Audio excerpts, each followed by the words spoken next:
नमस्कार जय जगन्नाथ। आज गल्पर आम शुणा जातिच्युत जहाँ लिखिं श्री गोदावरीश महापात्र। म्यूनिसिपालिटीर आलुओ खंब उपरे आलुओटा जेतेबेले जली उठे ठीक से समय को धर्मा तार सहर गस्तरु फेरे। धर्मार गस्त ए जुगर सरकारी कर्मचारी गस्त परि नुहे।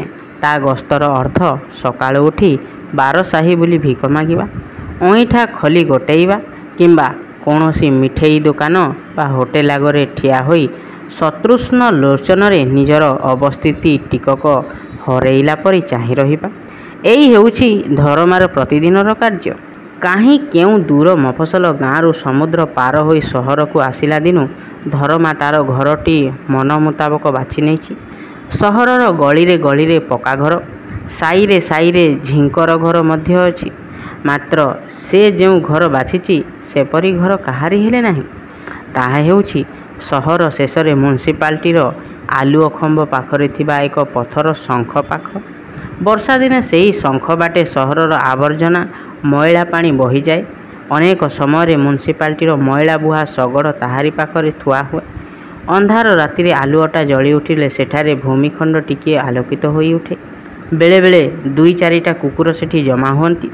दुई चारि जण मदुआ केतेबेले बा पाख ताड़ी दुकानरू ताड़ी खाई फेरी सेई आलुओरे बड़का पैसा गणी बसंती। शंखटा पाखरे जे धर्मा रहे एकथा से साहिर 12 लोक जानती नाही। सहर भितरे धर्मा तार दुस्साहसिक जीवन जाचिला दिनरू सेठारे से झड़ वर्षा पानी पवन निरापद स्थान मन करी कुकुर हाकिम एवं दुष्ट टोकांक शनिदृष्टि रक्षा पाई आसी। से एपरी एक स्थान रे रही आसिबार 3 मासर घटना एहिठारे कह जाउछि। हठात दिने राति 2 घड़ी को धर्मार शंख पाख आलुओ की कारणरू लिभिगला। एके तो धर्मार हृदय भितर सबुबेले अंधकारमय थाए। से दिन ताकू बाहर जगतटा मध्य अंधकारमय देखागला। ता आखि को आकाशर तार देखागले नाही कि पृथ्वीर मनुष्य सुद्धा देखागले नाही। अंधार जगतरे शंख पाखरे बसी से केते कथा भाविला। सकाळु सूर्य न उठुणु से सहर बुलिला। कि दुर्जोगरे राति पाहीगला। पेट पुराई मुठे ताकू खाइबाकू मिलिला नाही। केते दुआरे डाकिला, केही हेले कान देई ता डाक शुणिले नाही। 2 आंठुरे 2 कहुणी देई हाथ भितरे मुहकू घोड़ाई से दिन तार जीवनर विशिष्ट घटनाटी पुणी मने पकाइला। ता देह मुंड थरीगला। मन को मन कहिला, माइला किछि खाई नाही, पाटी मध्य करी नाही, तेबे के हेले माइला। केड़े निष्ठुर से। पक्का घर भितरे कौन एपरी लोक रही पारंती? पिला झिला धरी घर द्वार करी धोब लुगा पिंधि मनीष कौन परकू इमिति मारी पारे? भोकिला लोक को कौन इमिति के दुआरु तड़ी देई पारे? बुकु भीतर फटेई बाहर कला परी से एबे निश्वास मारी कहिला, मु एडे निष्ठुर होई पारिबी? मने मने से निज कथा को निजे ना पसंद कला। हठात ता आखि की देखागला ठीक ताहारी परी एक बुला भिकारी ता आगरे आसी ठिया हैला। नितांत कदर्य, नितांत हीनवेश। तले केउठी पड़ी जाई आंठू छिड़ी जाइछि। कहुणीरू झरझर होई रक्त बाहारुछि। मैला लुगा खंडिक रक्त दागरे चित्री हैला परी दिसुछि। मागुछि, मुठे खाइबाकू दियो शांते, मुठे खाइबाकू दियो। देखिला भिकारी पेट विकल रे कांदुछि। कांदी कांदी कहुछि, घर मोर दूर रे बाबू, ए समुद्र आर पाखरे बारीकुद सातपड़ा गाँ रे। आहा दुखरे माँ मते पालिथिला। से पेज खाई मते भात मुठा को खुआउथिला। एड़े बड़ मरुड़ी पड़िला, लोके जंदा पिंपुड़ी परी मले। मात्र माँ मते ढोके पोसे पियाई जियाई रखिला। बाप मला, से कथा मोर टिके टिके मने पड़ुछि। से मला बेलकू पेट तार पिठी संगे लागी जाइथिला। गोड़ हाथ फुली फाटिला परी रहिथिला। किए ताकू घरू काढ़ी नेले मु जानिली नाही। मात्र जेउ दिन माँ कानी पथुरी खंडिक बांधी मते काख करी गाँ छाड़िला से दिन कथा कौन कहिबे आज्ञा। गाँ पाख कईया तोटा भितरे एक धड़ा मनीष मुंड को कोलखू टाणी आनी माँ जे केते कांदिला से कथा मोर मने अछि। ता कांद देखी मु कांदी पकाइली।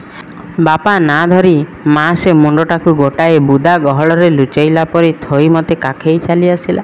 गोपालपुर गाँ धोबई शतपथी को जानिथिबो तमे। दिने मो माँ कोलरू निद भांगिला बेलू देखिली मु सेई शतपथी बाड़ी दुआर बरगछ मूले कना खंडिकरे शोइछि। ପାଖରେ ମା ମୁଣ୍ଡରେ ହାତ ଦେଇ ବସିଛି। ଭିକାରୀ ଦୂର ଅତୀତକୁ ଫେରି ଚାହିଁଲା ପରି ଆଖିକୁ ଦରମୁଦା କରି କହିଲା, କେତେ ଅନ୍ଧାର ରାତି ମୋର ସେଠାରେ କଟିଲା। କେତେ ଚନ୍ଦ୍ର ରାତିରେ ସେଠି ମା କୋଳରେ ବସି ରାମ ଲକ୍ଷ୍ମଣ ଗୀତ ବୋଲିଲି।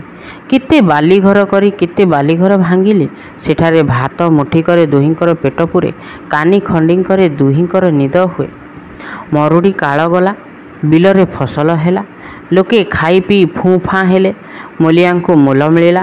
ଦିନେ ମା ତା କାନିରେ ମୋ ଦେହରୁ ଧୂଳି ଝାଡ଼ି ଦେଇ ଶତପଥୀଙ୍କ ପାଖରେ ଠିଆ କରେଇ କହିଲା, ବାବୁ, 4 ଦିନରେ ମୁଁ ଫେରି ଆସିବି, ରହିଥା ଏଠି। ମୋ ଧନ ପରା, ଶତପଥୀଙ୍କ ଗୁହାଳ ପିଣ୍ଡରେ ଟିକିଏ ଶୋଇ ପଡ଼ୁଥିବୁ। ଆମ ଗାଁରୁ ମୁଁ ଯାଇ ଫେରି ଆସିଲେ ମୋ କୋଳରେ ଶୋଇବୁ, ତୋତେ କାଖ କରି ନେବି। ମା କଥା ଶୁଣି ମୁଁ ଭୋ କରି କାନ୍ଦି ଉଠିଲି। ମା'କୁ ରଖିପାରିଲି ନାହିଁ। ମା ମୋ ଲୁହ ପୋଛି ପୋଛି ହାତରେ 4ଟି ପଇସା ଗୁଞ୍ଜି ଦେଇ ବାଡ଼ି ବାଟେ ଗାଁକୁ ଚାଲିଗଲା। ମା କହିଥିଲା, ଫେରିବ 4 ଦିନରେ। 4 ଦିନ ଗଲା, 8 ଦିନ ଗଲା, ମାସେ ଗଲା, 4 ମାସ ଗଲା, ମା ଆଉ ଫେରି ଆସିଲା ନାହିଁ। ମୁଁ କାନ୍ଦିଲି। କାନ୍ଦି କାନ୍ଦି କେତେ ଦିନ ଉପାସରେ ଶୋଇଲି। ମା ଆଉ ବାହାଡ଼ିଲା ନାହିଁ। ଦିନେ ଶତପଥୀଏ ମୋତେ ସାଙ୍ଗରେ ଧରି ମୋ ଅଣ୍ଟିରେ 4 ପଇସାର ମୁଢ଼ି ମୁଆଁ ଗୁଞ୍ଜି ଦେଇ ଚମ୍ପାଦେଇପୁର ଗାଁକୁ ଗଲେ। ସେଠାରେ ଗାଁ ମୁଣ୍ଡରେ ଜଣେ କଳା କଟକଟ ଲୋକ ସାଙ୍ଗରେ କ'ଣ କଥା ହେଲେ କେଜାଣି, ଟିକକ ପରେ ଆସି ମୋତେ କହିଲେ, ଜାକି, ଏ ବୁଢ଼ା ଘରେ ରହିବୁ। ତୋ ମା ଆସିଲେ ମୁଁ ଆସି ତୋତେ ସାଙ୍ଗରେ ନେଇଯିବି। ମୁଁ କେତେ ନାହିଁ କଲି, କେତେ କାନ୍ଦିଲି। ସେ ଆଉ ମୋତେ ସାଙ୍ଗରେ ଫେରାଇ ନେଲେ ନାହିଁ। ସେତିକିବେଳେ ସେଇ କଳା ଲୋକଟା ମୋତେ ହାତ ଧରି ଧରି ତା'ର କୁଡ଼ିଆ ଘର ଭିତରକୁ ନେଇଗଲା। ଠିକ୍ ଏଇ ଘଟଣାର ମାସକ ପରେ ମା ଆସି ଚମ୍ପାଦେଇପୁରରେ ହାଜର। ସେ ମୋତେ ଦେଖି ଦାଣ୍ଡରେ ମୁଣ୍ଡ ବାଡ଼େଇ ଗଡ଼ି ଆସିଲା। କାନ୍ଦି କାନ୍ଦି କହିଲା, ଧୋବେଇ ଶତପଥୀ ମୋତେ ସାରିଦେଲା ରେ, ମୋତେ ସାରିଦେଲା। ମୋ ଧନକୁ ପାଣ ଘରେ ବିକିଦେଲା। କିଏ ଅଛ? ହେ ପ୍ରଭୁ, ମୋ ଧନକୁ ମୋତେ ଫେରେଇ ଦିଅ। ସମସ୍ତେ ଶତପଥୀଙ୍କୁ ଛିଛା କଲେ। କହିଲେ, କୂଳରୁ କାଢ଼ିଛି, କୂଳ ବୁଢ଼ାର କୂଳ ରହିବ ନାହିଁ। ମା ଆଉ କାହା ଦୁଆରେ ଆଶ୍ରୟ ପାଇଲା ନାହିଁ, କେବଳ ମୁଁ ଥିଲି ବୋଲି। ଭାବି ଭାବି ସେ କଣ୍ଟା ପରି ହୋଇଗଲା। କାନ୍ଦି କାନ୍ଦି ବାୟାଣୀ ପରି ହୋଇ ଏଇ ମୁଁ ଅଜାତିଆ ପୁଅକୁ ଚାହିଁ ଚାହିଁ ସେହି ଶତପଥୀଙ୍କ ବାଡ଼ି ଦୁଆରେ ପ୍ରାଣ ହରାଇ ଦେଲା। ମା ମଲା ପରେ ମୁଁ ଶତପଥୀଙ୍କୁ ଯାଇ କହିଲି, ମୋତେ ଏତେବେଳେ ସାହା ହୁଅ।